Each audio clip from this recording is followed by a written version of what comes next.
ಹಲವು ಮಾತೇನು ನೀನೊಲಿದ ಪಾದವನ್ನಿಟ್ಟು ನೆಲವೇ ಸುಕ್ಷೇತ್ರ ಜಲವೇ ಪಾವನ ತೀರ್ಥ ಸುಲಭ ಶ್ರೀ ಗುರುವೇ ಕೃಪೆಯಾದರು. ಈ ದಿನ ನೆದರ್ಲ್ಯಾಂಡ್ ಸಮಸ್ತ ಶರಣ ಆತ್ಮೀಯ ನನ್ನ ಬಂಧುಗಳ ಅಂತರಾತ್ಮಕ್ಕೆ ನನ್ನ ಶರಣ.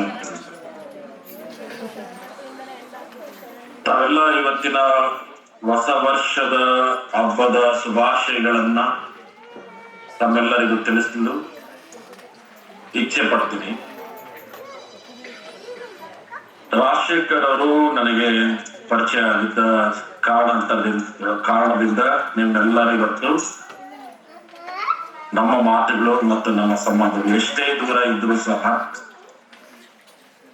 ನಾವು ಹತ್ರದಲ್ಲೇ ಇರ್ತೀವಿ ಅನ್ನೋದಕ್ಕೆ ಇದು ಒಂದು ಸಾಕ್ಷಿಭೂತ ಅಂತ ನಾನು ಹೇಳಲಿಕ್ಕೆ ಬಯಸ್ತೀನಿ.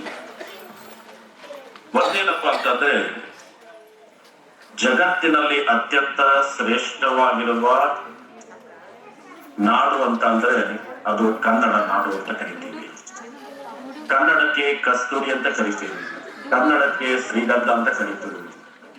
ಕನ್ನಡ ನಾಡಲ್ಲಿ ಶರಣರು, ಋಷಿಗಳು, ಮುನಿಗಳು, ಮಹಾನ್ ಪುರುಷರು ಜನನ ತಾಳಿದ ನಾಡು ಕನ್ನಡ.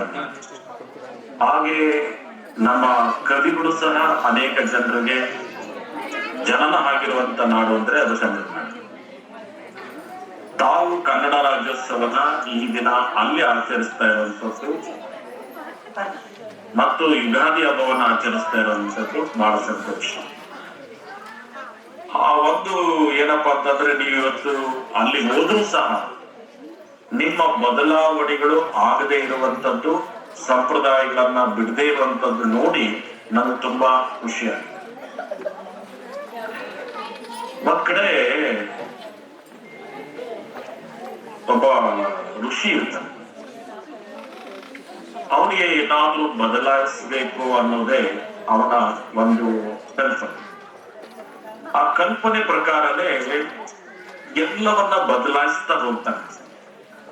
ಒಂದ್ ಕಡೆ ಕಪ್ಪಾಗ್ಲಿ ಅಂತ ಹೇಳ್ತಾರೆ, ಎಲ್ಲ ಮನುಷ್ಯರು, ಪಕ್ಷಿಗಳು, ಮನೆಗಳು ಎಲ್ಲ ಕಪ್ಪಾಯ್ತು. ಆದ್ರೆ ಅವರ ಆಶ್ರಮದಲ್ಲಿರುವಂತ ಒಂದು ಮರದ ಮೇಲೆ ಕುಳಿತಿರುವಂತ ಒಂದು ಗಿಳಿ ಬದಲಾಗ್ಲೇ ಇಲ್ಲ. ಬಂದ್ ನೋಡ್ತಾರೆ, ಹೆಸರು ಕಲರ್ ಆಯ್ತು. ನಂತರ ಮತ್ತೆ ಎಲ್ಲ ಕೆಂಪು ಆಗ್ಲಿ ಅಂತ ಹೇಳಿ ಹೇಳ್ತಾರೆ, ಅದೆಲ್ಲ ಕೆಂಪು ಆಯ್ತು. ಆದ್ರೆ ಮತ್ತೆ ಬಂದ್ ನೋಡ್ತಾನೆ ಅವ್ನ ಶಿಷ್ಯ, ಗಿಣಿ ಮಾತ್ರ ಮರ ಕೆಂಪಾಗಿದೆ, ಗಿಣಿ ಕೆಂಪಾಗಿದೆ. ಮತ್ತೆ ತಿರ್ಗಾ ಇದೆಲ್ಲ ಕಪ್ಪಾಗ್ಲಿ ಅಂತ ಹೇಳಿ ಒಂದು ಚೇಂಜಸ್ ಮಾಡ್ತಾರೆ. ಅದೆಲ್ಲ ಅರ್ಶನ ಆಯ್ತು. ಅರ್ಶನ ಆದ್ಮೇಲೆ ಮತ್ತೆ ನೋಡ್ತಾರೆ ಗಿಣಿನ, ಅದು ಅದೇ ಕಲರ್. ಆ ಋಷಿ ಬಂದು ಕೇಳ್ತಾನೆ, ಮಾಂತ್ರಿಕ ಋಷಿ ಅಂತ ಅವರು.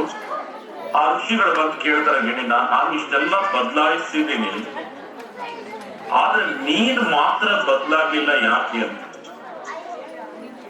ಅದಕ್ಕೆ ಆ ಗಿಣಿ ಏನ್ ಹೇಳ್ತಾ ಇದೆ ಅಂತ ಅಂದ್ರೆ, ನನ್ನ ತನ ಅನ್ನೋದು ಕೊಟ್ಟಿರುವಂತದ್ದನ್ನ ಭಗವಂತ ಕೊಟ್ಟಿರ್ತಾನೆ. ನನ್ನ ತನವನ್ನ ಬದಲಾಯಿಸಿಕೊಳ್ಳುವಂತ, ನನ್ನ ಕ್ಯಾರೆಕ್ಟರ್ನ ಬದಲಾಯಿಸಿಕೊಳ್ಳೋದು ಒಂದು ನಾನು ಸಾಯೋದು ಒಂದೇ. ಹಾಗೆ ನನ್ನ ಬದುಕಿರುವವರೆಗೂ ನನ್ನ ಕಲರ್ ಆಗ್ಲಿ, ನನ್ನ ಬಣ್ಣ ಆಗ್ಲಿ, ನನ್ನ ಕ್ಯಾರೆಕ್ಟರ್ ಆಗ್ಲಿ ನಾನು ಬದಲಾಯಿಸಿಕೊಳ್ಳೋದಿಲ್ಲ. ಅದು ನನ್ನ ತನ ಅಂತ ಹೇಳಿ ಗಿಣಿ ಹೇಳಿದ ಮಾತನ್ನ ನಾನು ಇವತ್ತು ನಿಮಗೆ ಹೇಳಬೇಕಾಗ್ತದೆ. ನೀವು ಎಷ್ಟೋ 1000 ಕಿಲೋಮೀಟರ್ ಇದ್ರೂ ಸಹ ನೀವು ನಿಮ್ಮ ತನವನ್ನ ಉಳಿಸಿಕೊಂಡು, ನಿಮ್ಮ ಸಂಸ್ಕೃತಿಯನ್ನ ಉಳಿಸಿಕೊಂಡು, ನಿಮ್ಮ ಆಚಾರವನ್ನ ಉಳಿಸಿಕೊಂಡು ಇವತ್ತು ಆಚರಿಸ್ತಿರೋದು ನೋಡಿದ್ರೆ ತುಂಬಾ ಸಂತೋಷ ಆಗ್ತಾ ಇದೆ. ನಿಮ್ಮೆಲ್ಲರಿಗೂ ನಾನು ತುಂಬ ಹೃದಯದ ಅಭಿನಂದನೆಗಳನ್ನ ಸಲ್ಲಿಸಲಿಕ್ಕೆ ನಾನು ಬಯಸ್ತೇನೆ.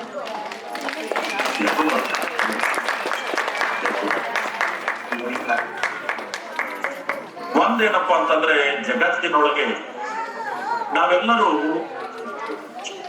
ಕುಟುಂಬದಲ್ಲಿ ಏನಿರ್ತೀವಿ,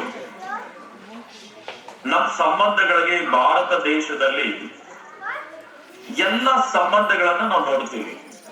ನಾನು ಸಹ ಸುಮಾರು 28 ರಾಷ್ಟ್ರಗಳಿಗೆ ನಾನು ಹೋಗಿರ್ಬೋದು. ಅಮೆರಿಕ ಆಗ್ಬೋದು, ಲಂಡನ್ ಆಗ್ಬೋದು, ಜರ್ಮನ್ ಆಗಿರ್ಬೋದು, ನ್ಯೂಜಿಲ್ಯಾಂಡ್ ಆಗ್ಬೋದು, ಆಸ್ಟ್ರೇಲಿಯಾದಲ್ಲಿ ಕಾರ್ಯಕ್ರಮಕ್ಕೆ ನಾನು ಹೋಗಿದ್ದೆ. ಆದ್ರೆ ಆ ದೇಶದ ಜನರಿಗೆ ಚಿಕ್ಕಪ್ಪ ಅಂತ ಹೇಳ್ಕೊಳಕ್ಕೆ ಯಾರು ಇಲ್ಲ, ತಾತ ಅಂತ ಹೇಳ್ಕೊಳಕ್ಕೆ ಯಾರು ಇಲ್ಲ, ಚಿಕ್ಕಮ್ಮ ಅಂತ ಹೇಳ್ಕೊಳಕ್ಕೆ ಯಾರು ಇಲ್ಲ. ಆದ್ರೆ ನನ್ನ ಅಣ್ಣನ ಮಕ್ಕಳು, ಅವ್ರ ಮಕ್ಕಳು ಆ ಸಂಬಂಧಗಳು ಅಂತ ಹೇಳ್ಕೊಡುವಂಥದ್ದು ಏನಾದ್ರು ಇದ್ರೆ ನಾನು ಎದೆ ತೊಡ್ಕೊಂಡು ಹೇಳ್ಕೊಳ್ತೀನಿ, ಅದು ನನ್ನ ದೇಶ ಭಾರತ. ಅದಕ್ಕೆ ಭಾರತ ದೇಶವನ್ನ ಸ್ವ ಅಂತಂದ್ರೆ ಭಾವನಾತ್ಮಕವಾಗಿರುವಂತಹ ದೇಶ. ರಾ ಅಂತ ಅಂದ್ರೆ ರಾಗ ದ್ವೇಷಗಳಲ್ಲೇ ಅದು ಇಲ್ಲದೆ ಇರುವಂತ ದೇಶ. ತಾ ಅಂತಂದ್ರೆ ತಾರತಮ್ಯಗಳಿಲ್ಲದೆ ಇರುವಂತ ದೇಶ ಅಂತ ಅಂದ್ರೆ ಅದು ಒಂದೇ ಒಂದು ರಾಷ್ಟ್ರ, ಅದು ಭಾರತ. ಅದಕ್ಕೆ ಭಾರತ ದೇಶವನ್ನ ಸಹಿಷ್ಣುತೆಯ ರಾಷ್ಟ್ರ ಅಂತ ಕರೀತಾರೆ. ಹಾಗೆ ಭಾರತವನ್ನ ಭಾವ, ರಾಗ, ತಾಳ ಅಂತ ಕರೀತಾರೆ. ಈ ಭಾರತ ದೇಶದಲ್ಲಿ ನಮ್ಮ ಸಂತತಿಗಳಲ್ಲಿ ಬಹಳಷ್ಟು ಜನ ಹೇಳ್ತಾರೆ ಮಂಗನಿಂದ ಮಾನವ ಅಂತ ಕರೀತಾರೆ. ಆದ್ರೆ ಭಾರತ ದೇಶ ಮಂಗನಿಂದ ಮಾನವ ಅಲ್ಲ.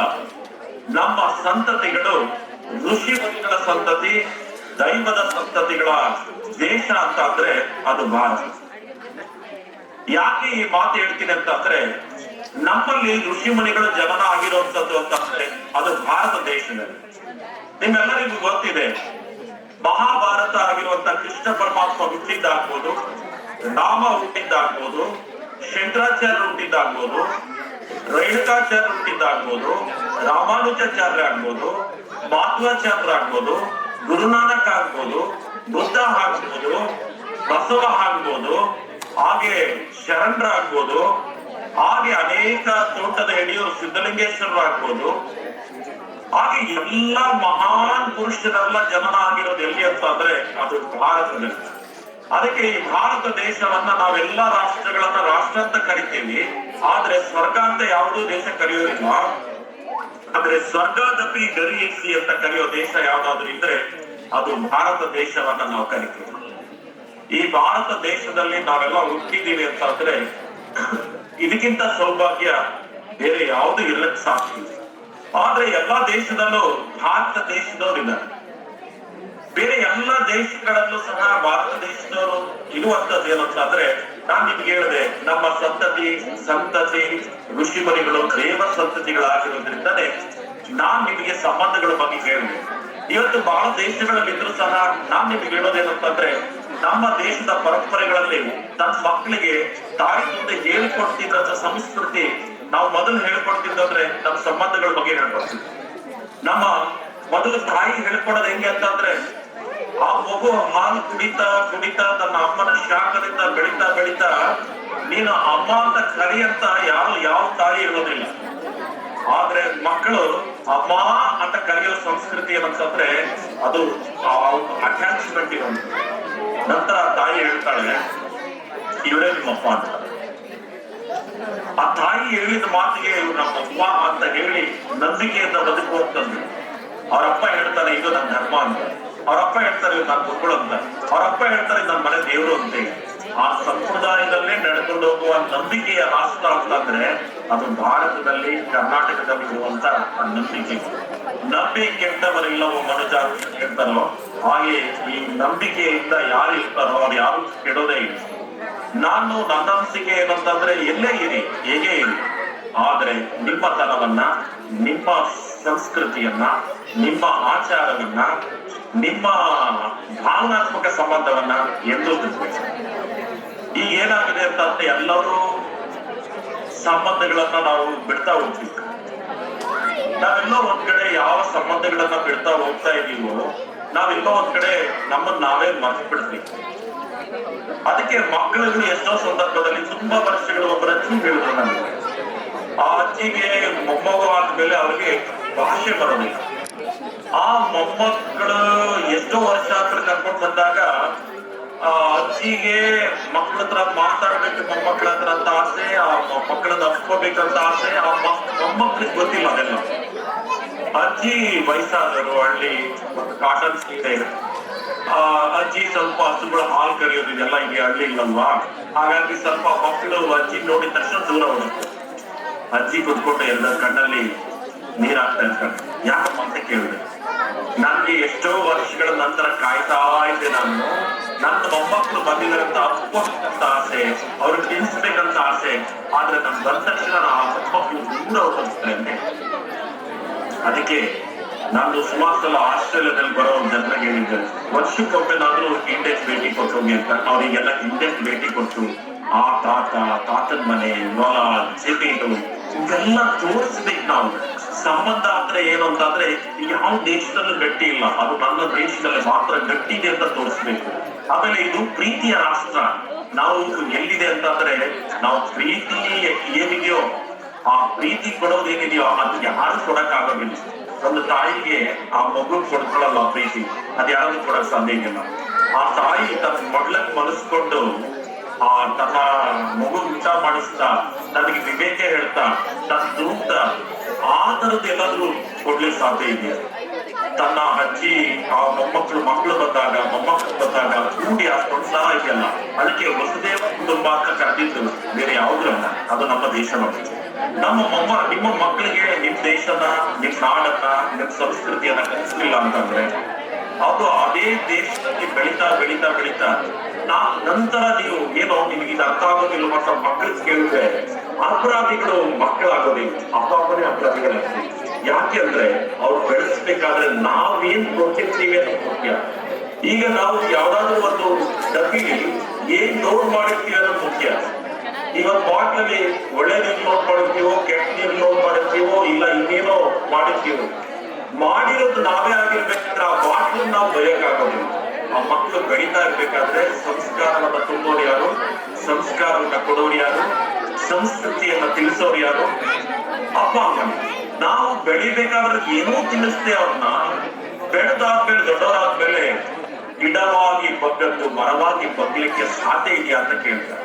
ನನ್ನ ಅಭಿಪ್ರಾಯದಲ್ಲಿ ಅವಾಗ ಹಿಂದಿನ ಕಾಲದಲ್ಲಿ ಮಕ್ಕಳಿಗೆ ಹೇಳ್ಕೊಡ್ತಾ ಇದ್ರು, 1 ಏಳನೇ ಮಗನೇ ಪರಬ್ರಹ್ಮ, 2 ಏಳನೇ ಮಗನೇ ಶಿವ ಶಕ್ತಿಗಳು 2, 3 ಏಳನೇ ಮಗನೇ ಬ್ರಹ್ಮ ವಿಷ್ಣು ಮಹೇಶ್ವರ, 4 ಏಳನೇ ಮಗನೇ ವೇದಗಳು 4, 5 ಏಳನೇ ಮಗನೇ ಪಂಚ ತತ್ವಗಳು 5, 6 ಏಳನೇ ಮಗನೇ ಸ್ಥಳಗಳು 6, 7 ಏಳನೇ ಮಗನೇ ಸಪ್ತ ನದಿಗಳು 7, ಸಪ್ತ ಋಷಿಗಳು 7, ಸಪ್ತ ಸ್ವರಗಳು 7, 8 ಏಳನೇ ಮಗನೇ ಅಷ್ಟ ದಿಕ್ಪಾಲಕರು 8, 9 ಏಳನೇ ಮಗನೇ ನವಗ್ರಹಗಳು 9, 10 ಏಳನೇ ಮಗನೇ ಭಾರತದ ಶಿಖರಕ್ಕೆ 10 ಅಂತ ಹೇಳಿಕೊಡ್ತಿದ್ದಂತ ಸಂಸ್ಕೃತಿ ನಮ್ದು. ಈಗ ಭಾರತದ ಶಿಖರದಿಂದ ನಾವು ದೂರ ಇದ್ದೀವಿ, ಅದು ಮೇಲೆ ಹೋಗಿದೀವಿ ಅಂತಂದ್ರೆ ದೊಡ್ಡದು, ಗ್ರೇಟ್. ಹಾಗಾಗಿ ಒಂದೇನಪ್ಪ ಅಂತಂದ್ರೆ ಮಕ್ಕಳಿಗೆ ಸಂಸ್ಕಾರವನ್ನ ಕೊಡೋದ್ರ ಮುಖಾಂತರ ನಾವೇ ನಡ್ಕೊಳ್ತೀವಿ ಅನ್ನೋದು ಬಹಳ ಮುಖ್ಯ. ಇವತ್ತೊಂದ್ ಕಡೆ ಹೇಳ್ಬೇಕಂತಂದ್ರೆ, ಮುಂಭಾಗಗಳು ಇಲ್ಲೆಪ್ಪ, ಉಡುವಾಗಲು ಇಲ್ಲೆಪ್ಪ, ತನ್ನ ಬಂಧುಗಳು ಬಂದಾಗ ಇಲ್ಲೆಪ್ಪ, ಲಿಂಗಕ್ಕೆ ಇಲ್ಲೆಂಬ, ಜಂಗಮಕ್ಕೆ ಇಲ್ಲೆಂಬ, ತನ್ನ ಪುರಾತನಿಗೆ ಇಲ್ಲೆಂಬ, ಸಾವಾಗ ದೇಹವನ್ನ ದೇಗುಲಕ್ಕೆ ಒಯ್ಯಪ್ಪ ಅಂತ ಒಂದು ಮಾತು ಹೇಳ್ತಾರೆ. ಅಂದ್ರೆ ಒಂದೇನಂತಂದ್ರೆ ಮುಂಭಾಗಲಿಲ್ಲೆಂಬ, ಭಗವಂತ ಏನ್ ಮಾಡಿರ್ತಾನಂದ್ರೆ ಊಟ ಮಾಡಬೇಕಾದ್ರೆ ಎಲ್ಲರಿಗೂ ಹಂಚಿ ತಿನ್ನು ಅಂತ ಕೊಟ್ಟಿರ್ತಾನೆ ದೇವರು. ಇವತ್ತು ಬಹಳಷ್ಟು ಜನರಿಗೆ ಗೊತ್ತಿದೆ, ಕಾಗೆ ಕರಿತಾ ಇರೋದು, ಒಂದು ಹಗಲು ಕಂಡ್ರೆ ಸಾಕು ಕರೆದು ತಿನ್ನುವ ಸಂಸ್ಕೃತಿ ಕಾಗೆಗಿದೆ.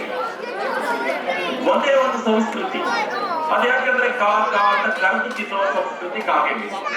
ಕೋಳಿ ಒಂದು ಕುಟುಂಬ ಕಂಡರೆ ಸಾಕು ಉಪ್ಪು ತಿನ್ನೋ ಸಂಸ್ಕೃತಿ. ಯಾಕೆ ಅಂತಂದ್ರೆ ಹಿಂದಿನ ಜನ್ಮದಲ್ಲಿ ಅವ್ರು ಕರ್ಕೊಂಡು ತಿಂದಿರಲ್ಲ, ಉಪ್ಪು ತಿಂದಿರಲಿಲ್ಲ, ಅದಕ್ಕೆ ಕಾಗೆ ಕೋಳಿಗಳ ಮುಂಭಾಗಗಳು ಇಲ್ಲೆಂಬ ಅಂತಂದ್ರೆ ನಮ್ಗೆ ಸಿಕ್ಕಿದಾಗ ಇನ್ನೊಬ್ಬರಿಗೆ ಹಂಚಿ ತಿನ್ನುವ ಸಂಸ್ಕೃತಿ, ಅದು ಸಂಸ್ಕೃತಿ, ಅದು ಭಾರತೀಯ ಸಂಸ್ಕೃತಿ. ಉಡುವಾಗಲಿಲ್ಲೆಂಬ, ನಮಗೆ ದೇವರು ಕೊಟ್ಟಿರೋದ್ರೆ ಇನ್ನೊಬ್ಬರಿಗೆ ಕೊಡೋ ಮನಸ್ಸು, ಉಳ್ಕೊಳ್ಳೋಕೆ ಬಟ್ಟೆಗಳನ್ನು ಕೊಡೋ ಶಕ್ತಿ ನಮಗಿದೆ ಅಂದ್ರೆ ಕೊಡಬೇಕು, ಇಲ್ವೇನೋ ಅದನ್ನು ಕೊಡೋ ಶಕ್ತಿ ಇಲ್ಲ ಅಂತ. ಉಡುವಾಗಲಿಲ್ಲೆಂಬ, ತನ್ನ ಬಂಧುಗಳು ಬಂದಾಗ ಇಲ್ಲೆಂಬ ಅಂತ ಹೇಳ್ತಾರೆ. ತನ್ನ ಬಂಧುಗಳು ಎಷ್ಟೋ ಜನ ಇರ್ತಾರೆ, ಕಷ್ಟದಲ್ಲಿರ್ತಾರೆ. ನಮ್ಮ ದೇವರು ಕೊಟ್ಟಿರೋದಂದ್ರೆ ಅಚ್ಚು ಕಷ್ಟದಲ್ಲಿ ಬರೋ ಸಹಾಯ ಮಾಡುವಂತ, ಬಿದ್ದಿರೋರು ಯಾರಿರ್ತಾರೋ ಅವ್ರು ಸಹಾಯ ಮಾಡುವಂತ. ಬಹುಶಃ ಅಂಥವರಿಗೆ ಸಹಾಯ ಮಾಡಕ್ಕಾಗ್ಬೇಕಾದ್ರೂ ಇಲ್ಲ ಅಂತ ಕರಿತೀವಿ. ಉಮಾಗಳು ಇಲ್ಲೆಂಬ, ಉಳುವಾಗಲಿ ತನ್ನ ಬಂಧುಗಳು ಬಂದಾಗ ಇಲ್ಲೆಂಬ, ಲಿಂಗಕ್ಕೆ ಇಲ್ಲೆಂಬ, ಇದೆಲ್ಲ ಕೊಟ್ಟಿರೋ ಭಗವಂತ ಗಾಳಿ ಕೊಟ್ಟಿರೋ ಯಾರು, ಸೂರ್ಯ ಕೊಟ್ಟಿರೋ